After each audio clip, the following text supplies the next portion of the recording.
jam'iyya mai sharri ba irin APC ba taɓa yi ba. Shi sa kullum mun sa shugabanni sai mu rinka ganin gwanda wannan da wannan. A ƙasar nan ba irin tsanar da ba a Goodluck Ebele Jonathan ba, musamman 'yan arewa suka tsane saboda addini, saboda shi ba ɗan arewa ba ne. Suka je suka kawo wanda suke ganin laya a sunan lahani. Among all the things the Muslim cleric said against the APC, how they deceived them in voting as Jonathan and brought in Buhari, he said Buhari was a disaster, but as it stands, TInubu is worse than Buhari.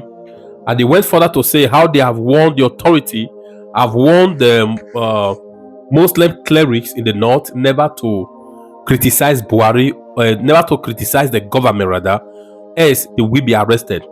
So he's daring them to arrest them if they can. This is very wrong against their human rights. Everyone have the right to criticize. The government have no right to compel or bully them into silence, not to criticize. It is against their human right. If indeed the government is bullying them into silence, not to speak, that would be very, very wrong. Very, very wrong. Anyways, all he said will be added at the end of the video. And for those who understand Hausa, this is why everyone must be speaking. The people who sit at the fence is either they don't want to offend anyone, offend the authority. They want to stand in between, stand in the fence.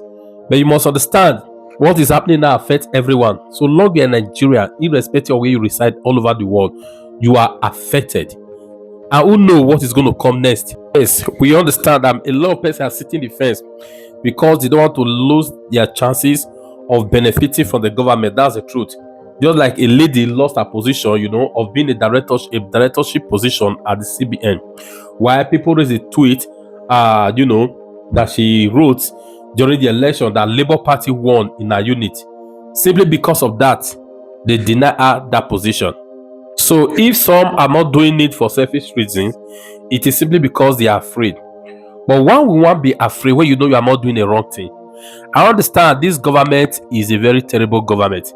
I've told you guys severally how currently I am on their watch list. Yes, I am on TInubu watch list. Yeah, I understand anybody who speak, anybody who has his mind, the government come after them. But this is your country. The 4 leprous men said, we will go, we will not stay in one position. If we perish, we perish. The step they took was what brought, liberation to them and to their country. So everyone must speak. We can never be bullied to silence. Yes, we all must refuse to be bullied to silence. We must refuse. It is the right of every citizen to criticize the government. Anyway, the reason why many are not taking the Northerners serious who are criticizing is because they kept mute. They maintained a seal lip during Buhari's time. Of course, we understand there are at least about 1 or 2 that spoke then, So those who speak against Northerners, telling them not to criticize the government, I understand to some extent, that's the truth. But yeah, few of them actually spoke against Buhari government, but not as much as this. The Northerners have always been not sitters. You understand? Sitting by the fence. You get it? So that's why many don't take them serious.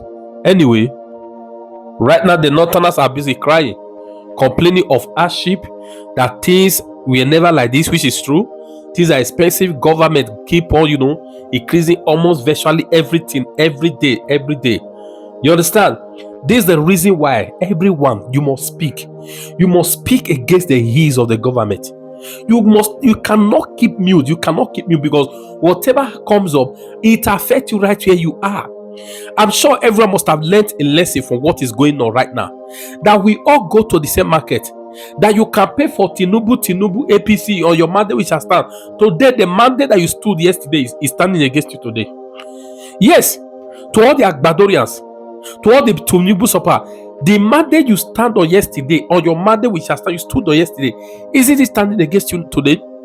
How can the government just come up impoverishing the people they're supposed to help and defend, increasing tax, increasing everything? They blame Nigeria. I wanted to make a video yesterday on the electricity tariff. They blame everyone, blame Nigerians. Is because the way they run their fridge, And what's your business with the way I use my electricity?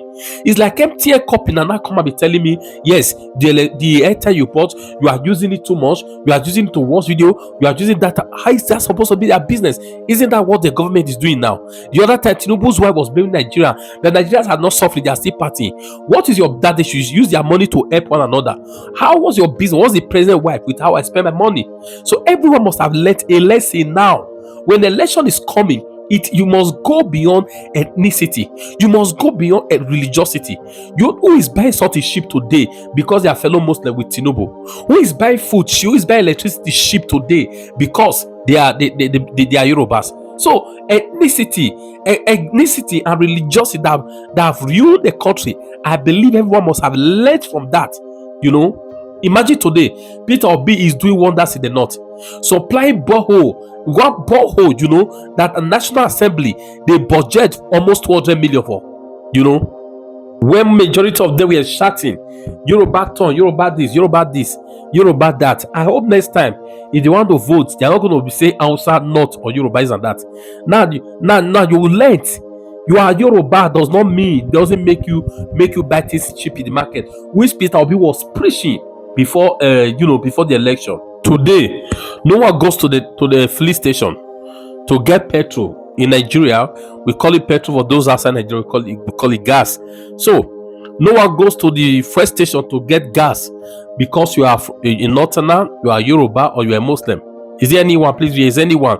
Kindly identify yourself at the comment section so that maybe we can convert, to your religion as well.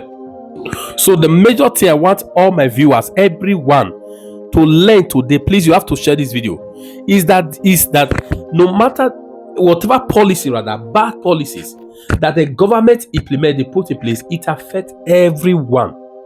It affects everyone, whether you are their tribe, whether you are the same religion with them. It affects everyone. That is why you must speak continuously speak against the ills of government, against the bad policy of government. You must speak. Even if your brother is not privileged to be maybe the CBN governor or occupy a sensitive position in Nigeria and is bringing up bad policies rather that is affecting the citizen, you must criticize it. Whether it's your brother, you must speak against it. Today, the North, are they not crying? There's a TInubu who they supported, they voted for today, is using it against them. Are they not crying? That are saying the policies, everything targeted against them. All of them are crying their money. They are crying. But when we are supporting this one, we some of us will defer. We say, no, this is going to be worse. Didn't we say? We said it now. TInubu will be worse. Many of them, they fought us. Right now, the Northerners are crying. The government is locating some of the agencies, federal agencies, to Lagos. Despite the fact that the government have explained to them that the reason for doing this is to save cost, but many of them seems not to understand. You understand? So they are crying because most of the Northerners they depends on government agency, as in of course government jobs as well, because so they believe on social welfare. There are fewer factories in the north, unlike the south, like the police, the army, navy, whatever you want to call it. So their politicians use their influence to get them there. So during the election, they use them for the election. You understand? They use that to to blackmail them, to voting for them, irrespective of how wrong, they are. That's not how to build a nation. It's not how to build a nation. Most of them talk. Even this Imam talking now is one of those.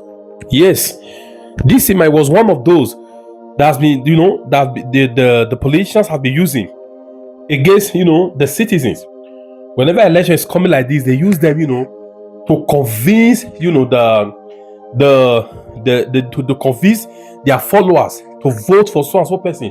So now that he has realized his mistake, he should use this also his position to begin to enlighten the people to vote rightly, not on selfish, for selfish reasons. What Nigeria need now is someone who has the capacity to put the country back on track. Nigeria doesn't need the ethnicity of whoever that will come aboard. What Nigeria needs is somebody who have the ability, to get the country working again. The fact you have your ethnic or religious person in that place doesn't mean your community will be paved with gold. Buhari is a perfect example today. Yes, Buhari is a great example. What is going on now in the northwest? He couldn't solve the problem in the northwest, in the place he come from. He couldn't solve the people living in Buhari local government area. Their lives are not better compared to when Buhari was not there. There is no difference. Buhari, despite being an ex-general and the president, he couldn't solve the insecurity issue that was, ravaging his own place. When you bought a transport, you don't bother to care. You don't bother to know the ethnicity of the driver. You don't care. You don't need a driver that knows the way, a driver that knows the job. All right, you don't care. So why do we look for ethnicity when it comes to picking a leader? A drunk driver, whether is from your ethnicity or whatever, if he's drunk, everybody's life, will be in. I don't want to use the word. You know what I mean? All right. If you are sick today, you go to the hospital. You don't care about the ethnicity of the person. Why do you not care? Why do you not bother so much when it comes to election? Isn't it high time the citizens realize this fact that politicians are our greatest enemy? You must put tribalism, put your ethnicity, put your religious. You must put it aside. Let's face the fact: who is the person who is the most trusted, person amongst them to do the job?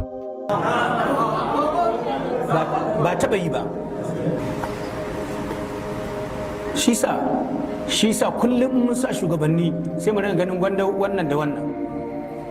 A kasar nan ba irin tsanar da ba ya Goodluck Ebele Jonathan ba, musamman yan arewa suka tsane saboda addini, saboda shi ba dan arewa bane. Suka je suka kawo wanda suke ganin laya a sunan lahani, suka je suka kawo shi da zalunci da komai. Wani yake gaya min yace lokacin da za a yi zaben shi kadai ya danna ƙuri'a ta kai 1000, aka yi magudi aka kawo shi. Dan magudi ne, inda wani zai danna ƙuri'a sama da ɗaya an yi magudi. Mutane suka ɗauke tauhidinsu daga Allah suka mai da shi kan wannan bawan Allah. Sai zama tun da ake yin shugabanni, ni a iya fahimta ta, wallahu alam, ni ban san wani shugaba da ya cuci Najeriya ya ɗora ta a gwadaban da ta karye ta lalace muka shiga bala'in da muke karɓar farashi har zuwa yanzu ba irin wannan bawan Allah. Babu. Ya sa ƙasa a bala'i da shi da 'yan gwamnatinsa, ya sa ƙasa a musiba. Ka kuma saboda sannan shi kuma wannan shi ma ya zo ya dora, shi ma ya ci gaba. Shi sa a Najeriya ba taɓa ganin jam'iyya mai sharri ba irin APC,